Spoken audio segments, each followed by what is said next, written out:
散らばるオーブ視覚に届かぬもの実体のない観測者全地を満たす繰り返すペンデュラムわずか少しの不純動機生命の木の果実は土に落ちた魔法のように不自然で狂気じみたこの儀式が自分を描く筆先で構えるのなら世界ごと否定する夢なそれはまるで全てを見透かすように不埒な力で嘲笑い至福に満たされゆく夢な桜をする描写で誇示するほど全知の力は覆り剥がれ落ちゆく仕組まれた奇跡へと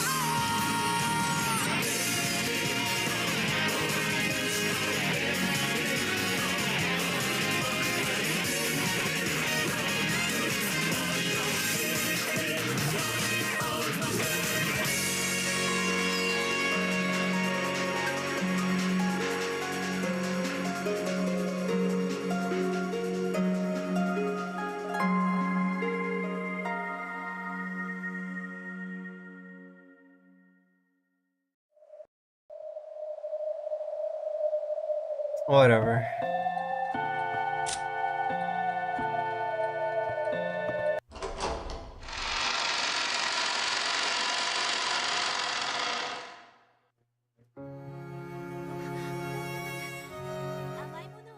I hope Father likes sweet foods. Oh yes, he does like them. In fact, he seems to enjoy eating pretty much anything. After waiting for the master of the room to be out, Bato and Kumasawa entered the study. Continue! Okay. Then they quickly cleaned up the books on the desk, set down the basket they had brought here, and opened them up. Inside were several cute cookies cut out in a butterfly shape. Aww. They set out a pretty plate and neatly arranged the cookies on it. It was the kind of subtle, conscientious touch that the recipient wasn't likely to even notice. The whole arrangement was filled with that sort of feeling. I see you spare no effort for the sake of your beloved father. This is the most I'm allowed to do right now. To think that I would give Butler cookies. Why should I, the ruler of the night, do so much for a guest who comes so rarely? I like that. Then the study door swung violently open. Yes, dude, yes, yes, yes. It was Butler with Genji by his side. Butler's eyes went wide for a second when he saw Battle there, but his expression quickly went blank again. What are you doing here? Father, please excuse me. I didn't come here to get in the way of your important game. How were you able to get in here? Wasn't this room locked? My apologies. They wanted to surprise you with a gift, so I lent them a key. See? Have a look. Badri-sama baked these cookies with all her soul, hoping that you would enjoy them. Tomosawa-san and Genji-san taught me how. I never knew Genji-san was so good at baking cookies. He hasn't done it much of late, but long ago Genji-san cooked all sorts of things. He was especially good with sweets. Cookies? Oh! It took me a bit for my gears to start turning. It's because of, Runaaway. Yeah, okay, that's cute. So he actually did do that. I guess Goda took his job from him. Cookies. Yes. It's a gift for you, Father. I sincerely pray for your victory in this important match. Butler looked at the plate of the study desk that was piled up with beautiful cookies and the message card of encouragement lying next to it. And his face twisted with a complex expression, which might have been one of sadness and might have been one of hatred. Master. Genji urged him to consider saying some words of gratitude to Battle. Butler understood. Anyone would be pleased to receive an act of kindness like this. Even though he understood it logically, he couldn't help but give a small exasperated sigh. Thank you. I'm very grateful. However, I don't like sweets. Please take it away. But Master... Don't make me say the same thing again. Clean it up and take it away. Master, couldn't you try one bite? But Battery-sama worked hard to make these for you, for your sake. I appreciate the sentiment. I'm in the middle of a vital game right now. This is the final game, and it's vital both for me and Bato as well. So please, don't mess with my heart any more than is necessary. That's just too sad for her. I'm glad that you're grateful for her feelings. But can't you show it by taking just one little bite? Father. Bato looked at Butler sadly. Butler hung his head to avoid her gaze. Her expression on his face caused Bato more pain than any he had shown her before. Kumasawa, please clean this up and take it away. Master! Kumasawa clung to Butler as he turned his back to her. My apologies. Let's clean this up, Kumasawa-san. I won't allow it. By making this gift, Battery-sama gave it her all to try and support you in the only way she could. To tell her to take it away without eating it, bite yourself. How can you trifle with a woman so? Kumasawa. If you call yourself a man, you should at least try a bite when a woman makes you a handmade snack. If you truly intend to crush a woman's feelings like this, I, Kumasawa, will not back down even if it kills me. No, I won't. Kumasawa-san, you've done enough for me already. I won't allow it! Master, do you think they're poison or something? Yeah. If Bato ever came to give me cookies, of course I figured that she put some kind of crazy poison in them. And she's asking me if I think there's a poison in these. Who would expect that cookies piled up in such a neat and cute way could possibly have something bizarre hidden inside them? And anyway, who could possibly imagine Bato making something like this? Because of that, Butler couldn't bear to look at Bato's innocent reaction, which was completely free from any malicious thought like slipping poison into cookies. Bato quietly started to clean up. Every now and then, she sniffled. Kumasawa continued to glare at Butler. But she then gave a small sigh and helped Bato clean up. However, the hardness didn't disappear from her expression. My apologies, Father. Please, excuse me. Don't call me that. Don't call me father. Bato never called me that.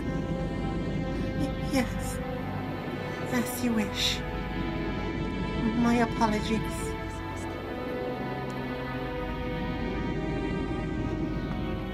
Hanging her head... Wait, one second. Hanging her head so low that her chin touched her chest, Bato hurried out of the study. After giving Butler a look, Kumasawa chased after her. Kumasawa threw the door open a bit violently, and the footsteps of the pair rapidly disappeared off into the distance.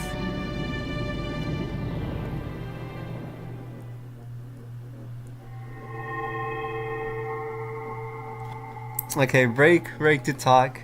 I've said this already. Water break as well. One second.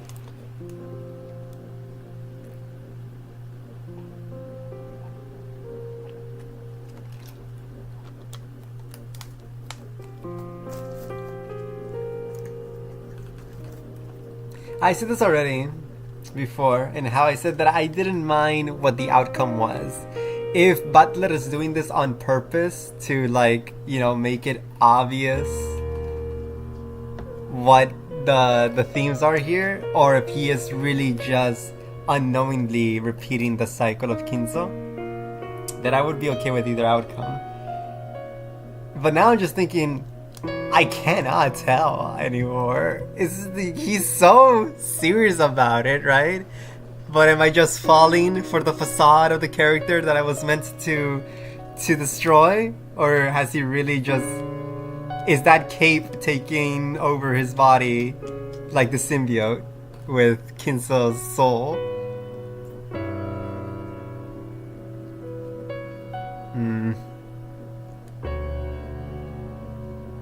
Because I really like if he is just unwillingly repeating the cycle, but it just feels kind of bad. It feels kind of bad if he would repeat such a cycle. Yeah, it's whatever. Let me think. This is your problem, Ruby. You're not letting me think it. You just okay, whatever. It's I lost my train of thought. That's it. GG's. Maybe his little sister, but I'm not sure how I feel about that.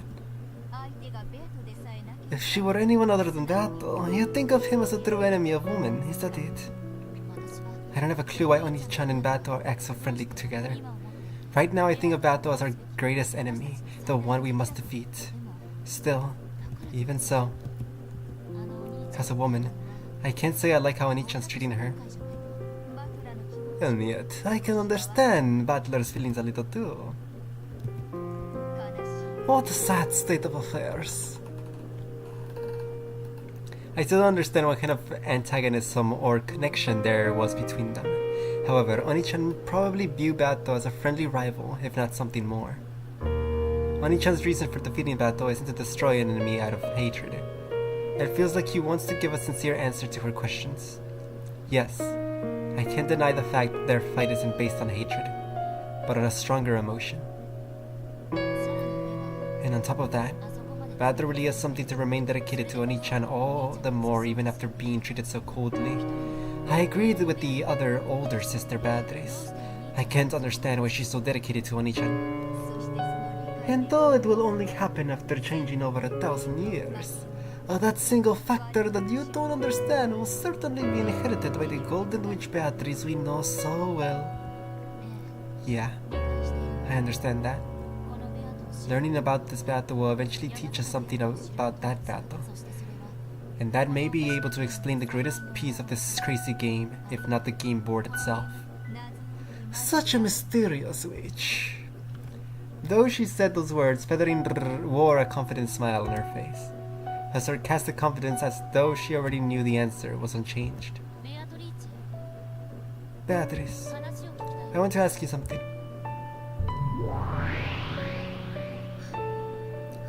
Yes? What would you like to know, Anji-san? When Anji asked her question, Beato, who had been reading a fragment book in the shadows of the library, jumped. Why do you call Ushiramiya Butler father? Because he created the piece that I am. In that case, why are you so dedicated to Ushiramiya Butler? Is there some rule that pieces must obey the creator that makes them? Well, there is no such rule. A piece is like a tool, or perhaps a knife. When used skillfully by the game master, they can be quite useful. However, if you use them incorrectly, they can hurt you as well.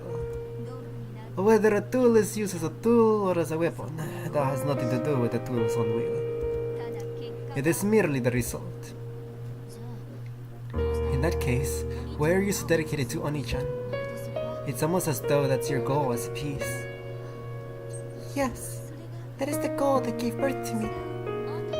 Did Oni-chan, the one who gave birth to you, give you that goal? That's not it. As the game master, Butler merely set a piece with that roll on the board. And also the one who gave birth to this piece was the first game master and the one who created this game, Beatrice herself. This is getting confusing. In other words, you keep calling Oni-chan father, but he's not actually your father. You're just calling him that affectionately, because you feel obligated to devote yourself to him. Yes, I think that's the case. Father was the one who placed me on the game board. If he hadn't, my piece would never have had a true turn. So the fact I exist here right now and am able to devote myself to my goal is all thanks to Father. I see. So that's why it makes sense for you to call him father. In that case, who told you to devote yourself to Oni-chan? That must have been the first game master, Bato herself. This is so confusing. You wish to ask her why she must devote herself to Ushiramiya Butler, correct? However, she cannot give you that answer. She was given nothing but the goal itself. Only the person who gave her that goal knows the reasons for which they did so. I see. Consider that as well, child of man, right? So that means you already have an idea that you're laughing at my confusion. You really are just perfect for my Miko. I will do anything for my father. My existence will bring Father happiness. That is my greatest pleasure. And at that point, Bato hesitated. And what? yes. And if I could one day have Father acknowledge my efforts, it would be my greatest joy.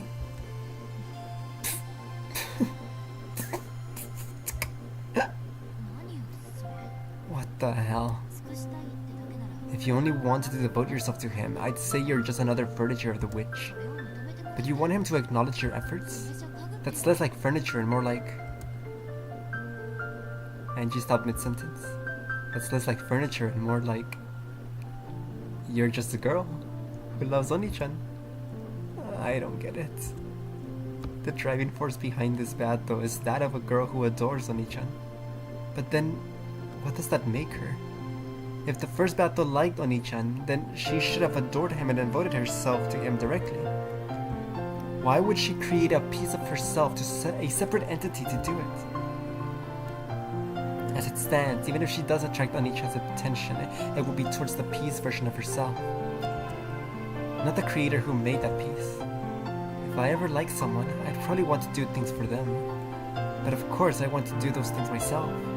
After all, I would want him to notice me. It's a love that will always go unrewarded, no matter how devoted she is. And she's doing this out of her own free will. Belto's actions look no different from those of an average girl in love. She's devotedly doing all she can for him, dreaming that her kindness will eventually be acknowledged. Why would Bato create a piece like this? Maybe putting it in our romantic terms is a bit too confusing. Let's try using food as an example. This would be as pointless as creating a piece to eat food for you. No matter how much food your piece eats on your behalf, you won't get any less hungry, right? You're the one who wants to eat. There's no reason to have a piece do that in your place. For most jobs in this world, you can get someone else to do it for you. However, with love and food alone, there can there can never be any point to letting another person do it in your place. That's right. This battle was created as a piece because of an impossible reason. Though at a glance, she looks just like a normal girl. The more I know about her, the less I understand. Like she's an imaginary number.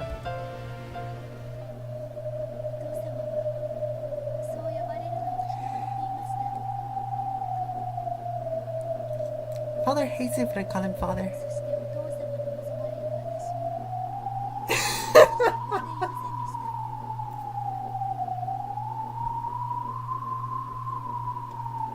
And the me that Father desires didn't call him by that name either. Right. The former you spoke to everyone without even using honorifics. However, Simply possessing that knowledge doesn't mean I can refer to Father quite that informally.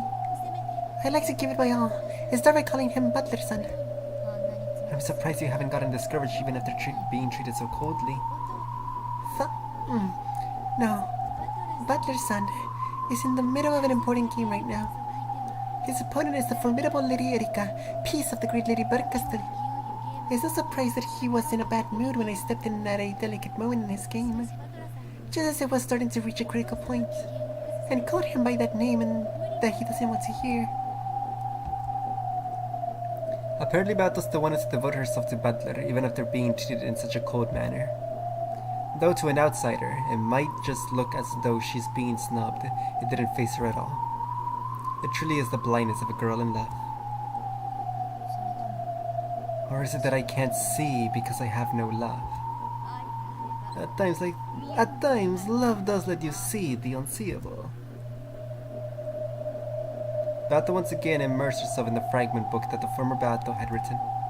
She was trying to find something about the Bato that Butler desired. Angie shrugged as though saying, I don't get it. Featherin laughed when she saw this, hinting that an innocent young woman could never understand. Angie grumbled something back unhappily. Their exchange seemed to have had no effect whatsoever on Bato as she sat in the shadows of the library.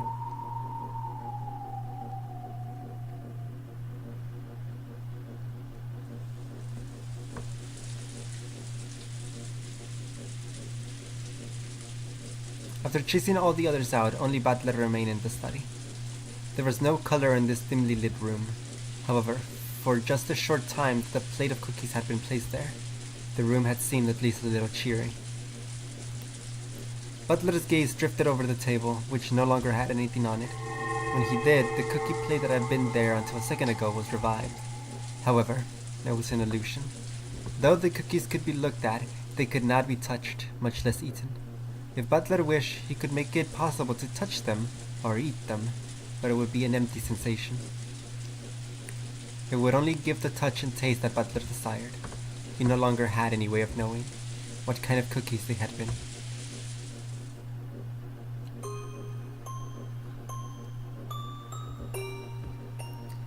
On the reception sofa across from Butler, a cloud of gold butterflies slowly gathered and took the form of the old Bato.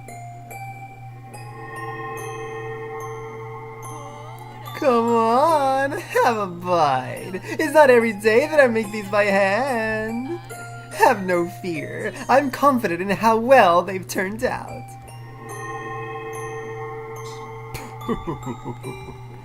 Hearing that from Milady makes them all the more dubious.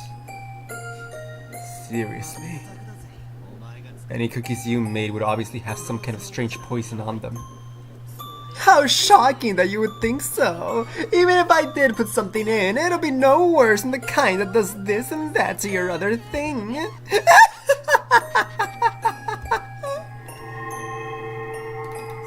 If you do that sort of thing all the time, Butler would never agree to eat them. Putting things in someone's food is pretty basic, isn't it? Fingernails, bits of hair, magic charms, fragments of love. What would you people put in? Yes, ma'am. I wouldn't put anything in them. I'd just eat them all up myself. Obviously, do you have to be so predictable? Well, they say a girl's gotta grab by all three sacks. The first one's the stomach, right? Next comes the wallet. And what was the third one again? If I could catch a guy's attention, I'd want to make him sacrifice his body, heart, and soul to me. That's why I pour all my power and affection into my cooking. In any event, making someone eat your food is probably a frontal attack that's gone unchanged throughout the ages. Ridiculous. How pathetic to think that you couldn't grasp a single man's heart without relying on such simple tricks. Oh, are you saying you succeeded in grasping a man's heart, Onesama? Butler, there's nothing weird in it. Have a bite. Don't think you'll ever get a chance to eat my handmade cookies again. There probably won't be another chance. I slowly stretched my hand out to the illusion of the cookie's plate and touched it.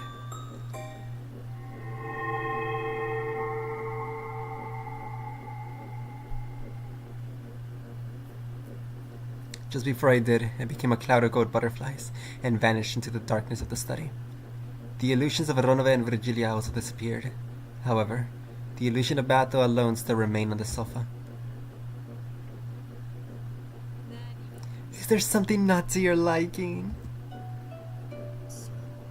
Are you trying to force me to say it out loud? The more the new me differs from the form you wished for, the more you remain reminded that I can never be revived again.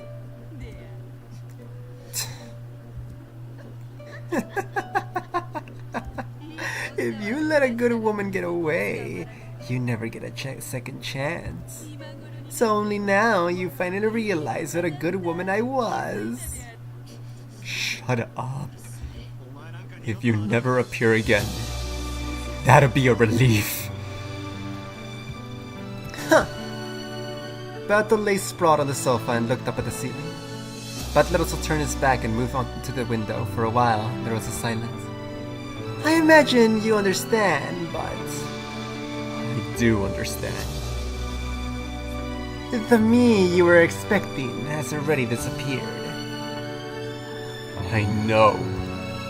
Even though the Bato is you without a doubt, she's a different being than the old you. And I can say with certainty that you'll never revive again. My soul, femininity, sparkling personality, and splendid character were cultivated over 1,000 years spent as a witch. Unless an exactly identical 1,000 years is traversed, nothing can become me. And so, at the moment you decided to create me, my personal history was different.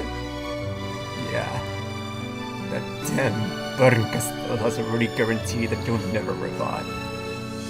However, you still hope for it, don't you? One day, the new me will trip and land on her head, and all her memories of the past will be restored. You were hoping for something like that, weren't you?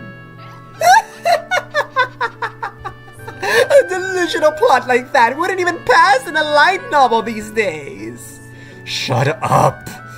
In the past, you waited and waited for me to remember and take notice.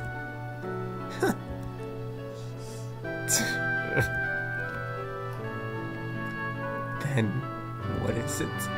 Does this mean that our relationship is exactly the opposite of how it once was? Huh. Well, at times I did continue the game, believing that you would eventually notice and remember, and that a miracle would occur. How did it feel? How did it feel when you were playing with me? As they say, look inside your own heart. It hurts. If only she didn't look so much like you, I would have kept my cool a little better. Well, do as you wish. In the past, I toyed with you and tormented you. Now's your chance for revenge against me. The new me would just wander about nervously, ignorant of everything. You may boil or burn her as you see fit. Perhaps doing so will ease your old hatred. I would if I was you. That'd probably make me feel a lot better. But that Bato isn't you. If it isn't me, who is it? It's someone very much like you, but not you.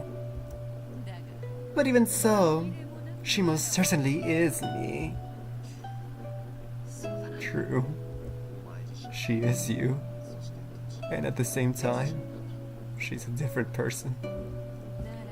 In that case, the new me really has it rough. She's being treated like a plaything in my place. How truly pitiable.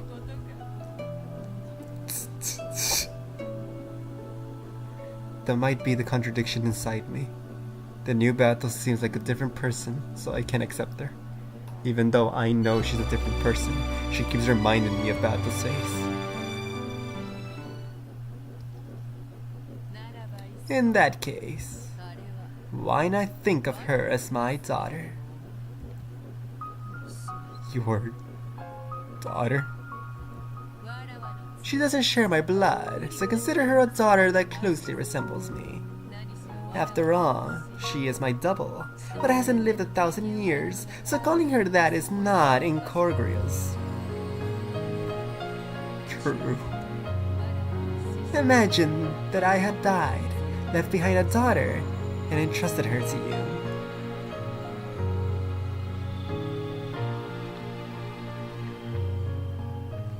Try not to laugh challenge. You laugh, you go to hell. Won't it become a little easier to deal with her that way? That's actually a good analogy. It's unlike you. Do not jest. That is my daughter. She is a child I left behind after my death. You are free to press my likeness upon her. You may also let loose your pent-up resentment on her in my place.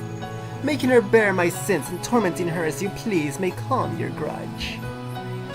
If that doesn't match your taste, you can also guide her down the right path so that she does not end up on the inhumane road that I have tread. She was made to devote herself to you since the moment of her birth. If you wish, you can mold her into any shape you desire. After 1,000 years of miracles, she might even become me. So I could even strip her naked and drag her around with a chain, like you did to me once. Yes, at that point, even greater humiliation would be possible. So, she is your double.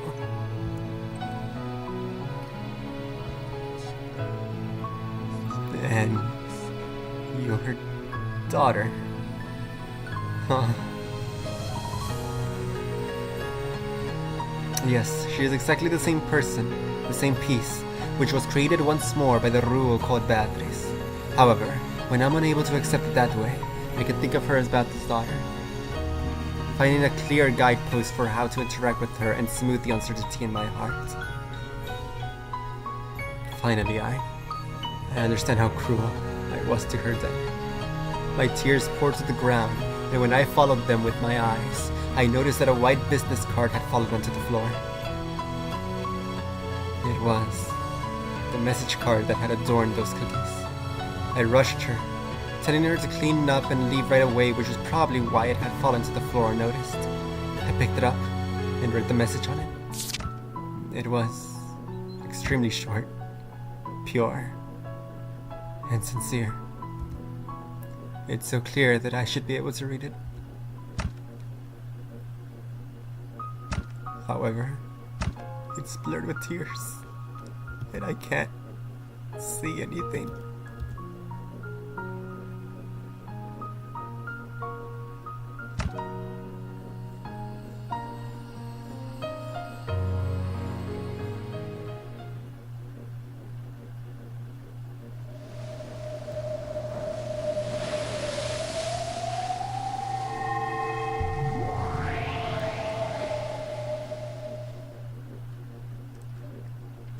The flood of light and sound slowly dissipated.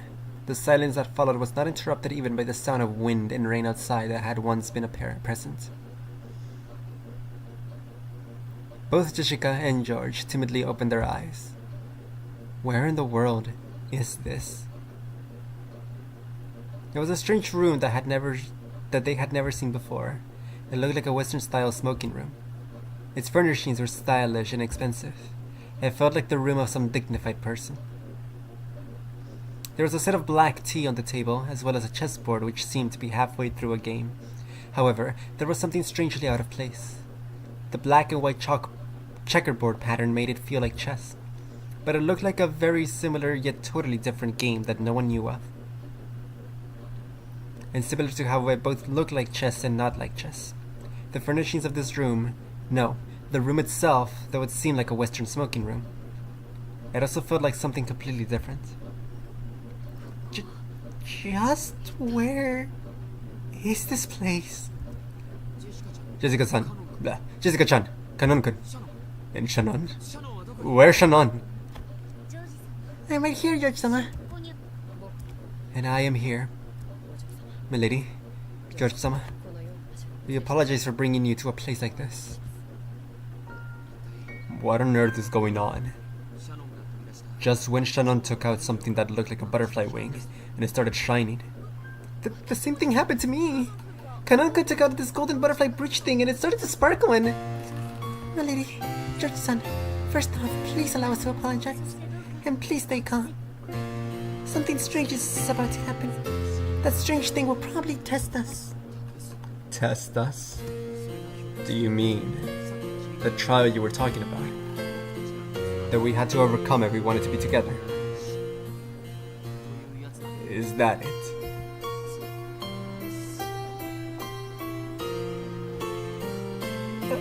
A trial? I haven't explained it to you yet, my lady. My apologies. But please, if your words just a second ago were the truth, please lend me your strength. I will give it everything I've got, so please. I don't understand a thing that's been happening. Do you know something, George-san? A bit. I'm just as surprised as you by what's happening now. However, if they're saying that this is an unavoidable trial that we are essential for it, I intend to take on whatever may come. A trial? Kanon-kun, the bridge. Yeah. The two of them brought the halves of the broken golden butterfly brooch closer to each other. As they grew closer, the strength of their bright yellow radiance increased. Jessica-chan, I want you to prepare your heart as well. I am already prepared. What do you mean? I don't have a clue! What the hell's going on? It's a trial. A test for a pair of those who love each other. Huh? George spoke these awkward-seeming words quickly and easily. It was such an embarrassing line that Jessica couldn't help turning red. But the expression on George's face, which was so serious that it was almost grim, forced her to tense up as well. Shannon and Kanon were just as serious. With a glow in their eyes as though they were taking a part in a sacred duel, the pair of them brought the two gold butterfly wings together. Then the wings they held became a single brooch and regained their magical power.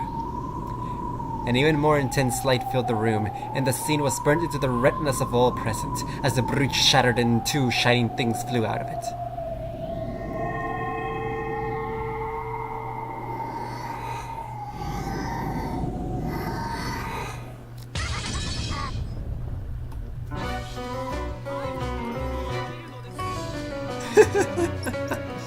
People live for the sake of love. Yes, the world is love itself. Oh, how great is the power of love! Love is everything there is! Suddenly, the voices of two people they had never heard before rang out. What was it? Who were they? Ah. Did we see this before? Yeah, at the beginning. George and Jessica nervously opened their eyes. When they did, they saw that two demons had appeared there. Almost as though the two halves of the bridge had become them.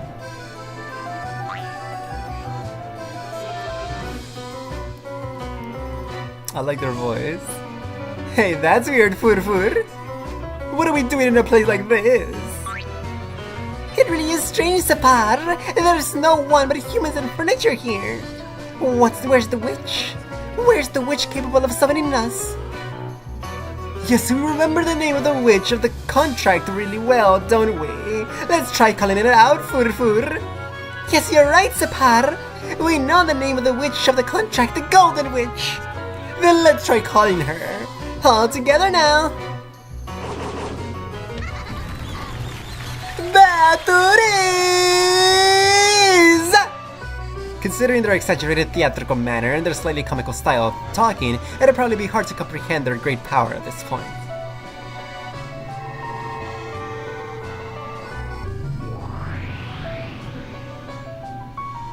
When the two demons called Beatrice's name, a cyclone of goat butterflies picked up throughout the room. Then it took the form of two golden witches. Oh, there were two Beatrices! Well, there are two of us as well. Why shouldn't there be two Beatrices every now and then?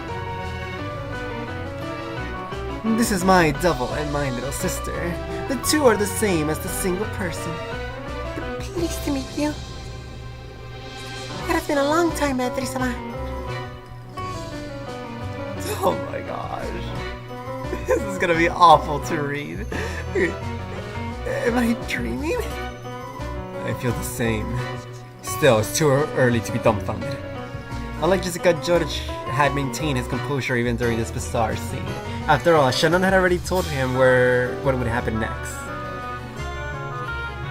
Demons of the contract, it has been too long. Sapar, and you too, Furfur. Ha! Long time no see! You seem to be in high spirits as always. But what a cute little sister you have! I bet those teary juicy tea eyes taste like white peaches! Well, I wonder... Sapar and Furfur latched onto battle from either side, wearing strange smiles. Every movement they made was exaggerated and polished, as though they were acting out a play. Leave it at that for now, demons of the contract. To think that tonight will be the last time we see that mischievous spirit, it will be dearly missed. The last time? The brooch, our vessel, has already been destroyed! In other words, our role is finished after this. Ah, yes, it has been so fun, Beatrice. However, it was decided that when the contract was made, it was decided that we must lend our power one more time before our final farewell. So, this is truly the final miracle? Once is enough for the miracle of love. After all, eternal love will never be needed a second time. There you have it. Lovers. Those gathered here have been cursed to have unfulfilled love unless a miracle occurs. Your last chance is the power of the golden butterfly brooch, which can grant such a miracle, and like it or not, this chance is limited to this evening.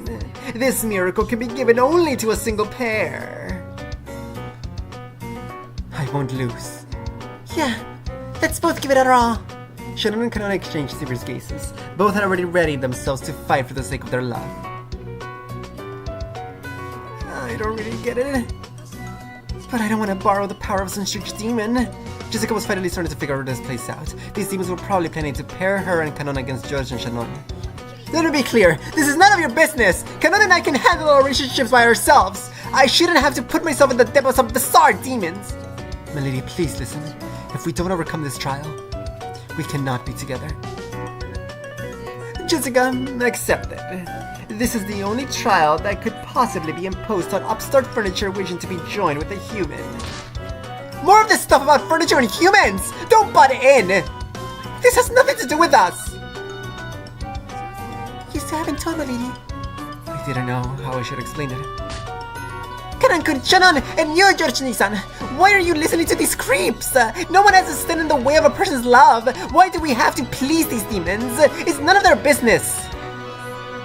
Well, it seems we have quite a troublesome blockhead among us. We could begin the game like this, but that would hardly be fair. Couldn't you explain it for her? I don't understand it that well myself. Is there some kind of problem with the love between Jessica-san and Kanan-san? Oh my, it seems you and the others understand nothing at all. With our blessing, the pair can cultivate their love at leisure. No need to worry about the suspicious demons. However, without our blessing, your love will vanish, disappear, wither and decay! How's that? How the hell are you so sure? Because that is fate! You are free to choose not to accept it, free to choose not to resist it! Kashira, Kashira, Kashira! Oh, and what happens if you choose not to resist it? That love will end. But perhaps an abstract explanation isn't so convincing. Well now, how could one explain the dead-end fate you're in? Ushirmia Jessica, a future shared between the two of you would be far more grim than you realize. If you don't gain the miracle of magic, disaster will most certainly befall you. Then it will cover you, fester within, and split the two of you apart. Even I will not be so boorish as to describe the details of that process. However, if you don't believe Jessica, I will tell you how it ends. Kanon will stop being a servant and will leave the island for all eternity. You will probably leave the island yourself in search of the one you love, but such a venture would doubtless be in vain. Yes, and then you will mourn and hate! Kate who? You? Me? No, the you of this moment! With a dramatic gesture, the two of them pointed at Jessica. They were saying that if she left, the person left with regrets would be Jessica herself. What the hell are you saying? When you've lost the one you love, you'll realize how much you hate the person you were when you ran away from the trial to complete that love. Yes, we're messengers from the you of the future. Please, at this very moment, take your love seriously and fight. If you don't listen to the message of the you from the future, the foolish snake eating its own tail will keep on gulping. The endless cycle of suffering will swallow you up, and you will simply vanish. What the hell are you talking about? Jessica's confusion showed on her face as anger. However, a memory of something she'd heard a long time ago welled up in the back of her mind. Unlike Nessun, I don't plan on working here for many years. After just a few years, or possibly, if Nessun ever decides to stop working here, I'll think I'll stop working too. Kanan-kun. If you give up on the miracle of magic and hand it over to Shannon and George, they will be joined and will leave the island. Following that, Kanon will leave the island as well. That is fate, and unavoidable. That's... what if they can obtain the miracle of magic? Of course, Kanon will remain on the island by Jessica's side for all time. He will probably start learning magic with Jessica as she desires. How the relationship will progress afterwards is a matter of the two lovers. They can deepen the relationship slowly, all by themselves, as Jessica wanted. However, if that happens, George-san and I will not be joined. Fate demands that we fight, putting our happiness and futures on the line.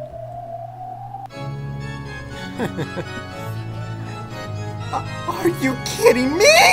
What the hell? So if we are joined, the other pair will split apart? What kind of demon's game is this? Don't be mistaken. You will not be taking something from each other. Without the power of the golden butterfly brooch, neither love is fated to bear fruit. And who the hell decided that? It is due to your sin of falling in love with furniture, which is not allowed to love. Didn't Kanon clearly reject you, saying the furniture was not qualified to love? Knowing that, you chose Kanon as the one you loved. I won't let you get away with saying you didn't know. Though she didn't accept any of it, Jessica was unable to argue back. 1 second.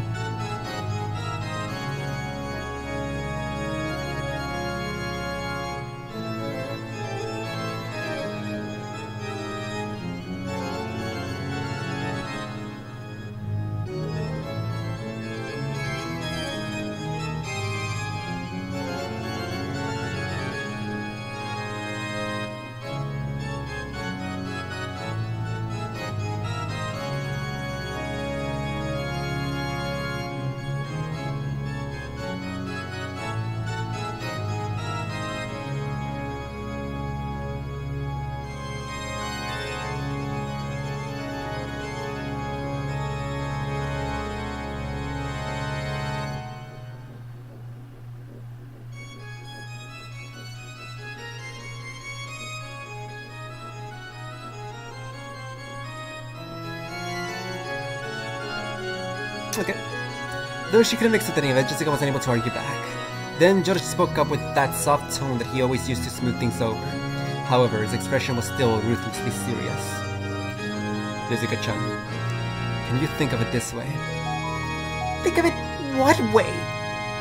I love Shannon. I am prepared to overcome any and all trials and obstacles that stand in the way of us being together. What about you? Well, I'm not so weak that I'd lose heart that easily. Yes, that's it. Exactly. At this moment we are being tested. Tested to see who can display the strength of our feelings more strongly. Are you saying that you actually support this crazy plan of theirs?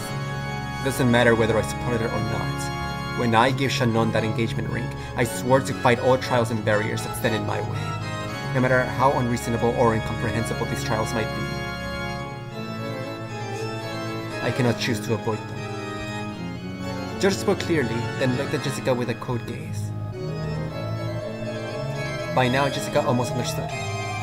If she kept on grumbling and avoided this demon's trial, the games between the two groups would automatically end with their defeat by default. In other words, George and Shannon would win.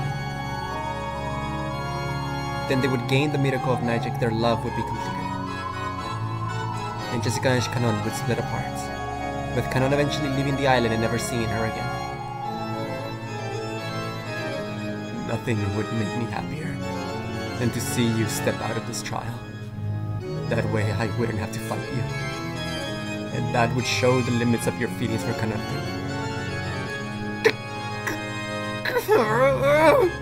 It seemed as though George spoke ruthlessly, but he was actually being exceptionally fair. If Jessica lost by default, she would never be able to clear away her lingering regrets. That would leave a bad aftertaste for George as well. We must fight openly for that single miracle. Even if I lose at the end, I'll be able to accept it as we both gave it our all. And because of that, I will be able to cheer on the victors from the bottom of my heart. Huh. George's determination is quite impressive. After hearing that, are you still going to run away? The two demons giggled and challenged her. Of course, George didn't laugh, but he still challenged her with closed eyes.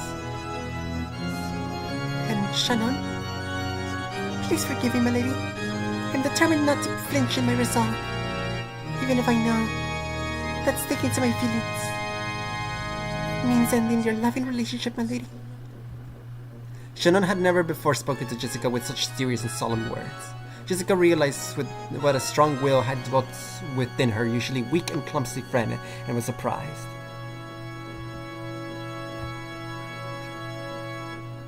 Kanon-kun.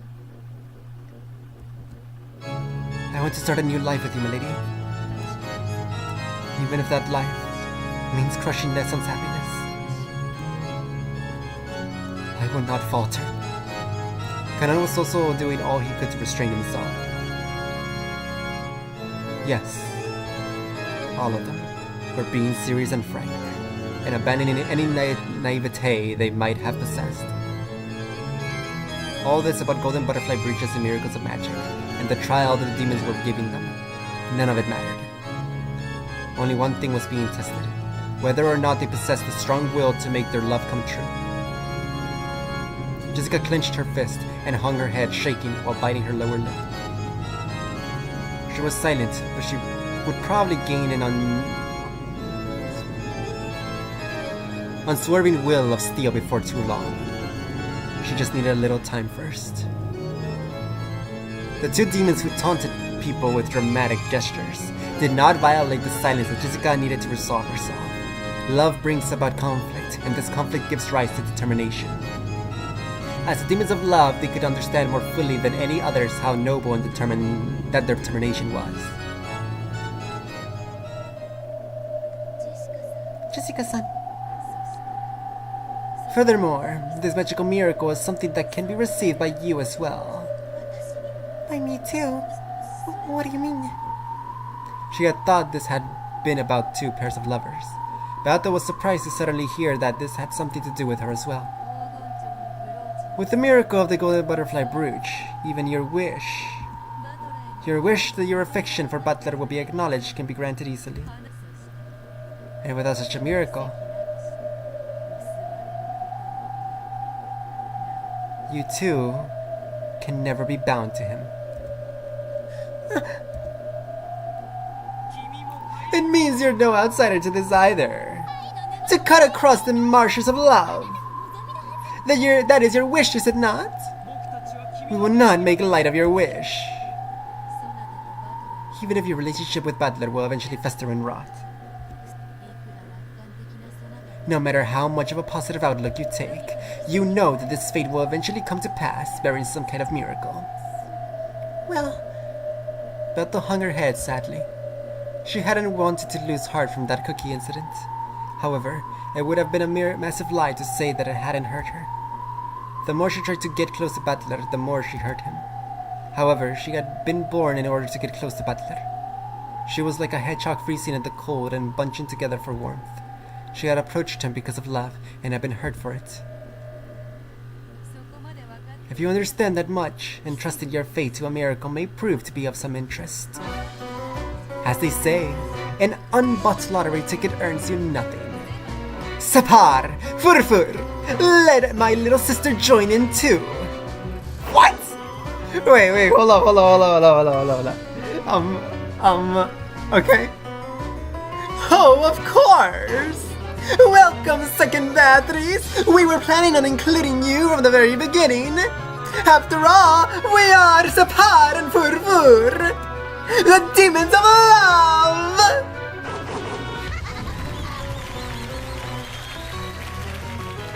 may I join in as well? If you want to, I don't see a problem. I won't prevent anyone from entering. We'll win against all hindrances and make everyone celebrate our union. Of course, it's the same the other way around. If you succeed in love by defeating us at your best, then both Shannon and I promise to sincerely support the pair that wins. Right, Shannon? Yes, we will not lose. And even if we did it, we will cheer you on from the bottom of our hearts. I feel the same. I will not lose. Well, if there's no way out of this fight, let's show what we've got. No matter what, Kanankuru and I don't plan on losing. You feel the same, do you not? Yes. If there is even a small chance that father... No. That butler-son will acknowledge me. I am willing to put myself on the line. Well said! Good going, little sister! Sapar, Furfur, the actors have gathered! Then let's begin, Furfur! Yes, let's begin, Sapar! Let's begin the trial of lovers, the fight over a single miracle of magic! Kashira, Kashira! I like them a lot. I'm a big fan of them.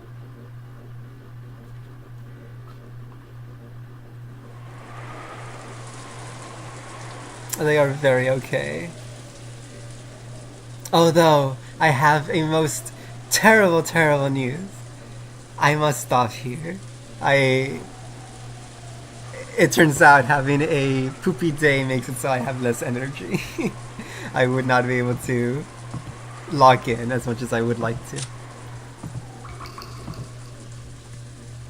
What are we laughing about? Whatever. I'm sorry. I will try not to wait until the weekend to make up for it because, you know, this was barely an hour. But yes, I will try to stream during the weekend. I'm sorry, Sam. I'm sorry. But I gotta go. I must needs go. Like, if he likes it so much, then he should comprehend that I should be more energetic too, so I can enjoy it more. But that is all. I am out of here now. I shall see you all in a bit for Soprano. Good stream. Yes, indeed. No, man. No. Okay, whatever. I'm out. GG's.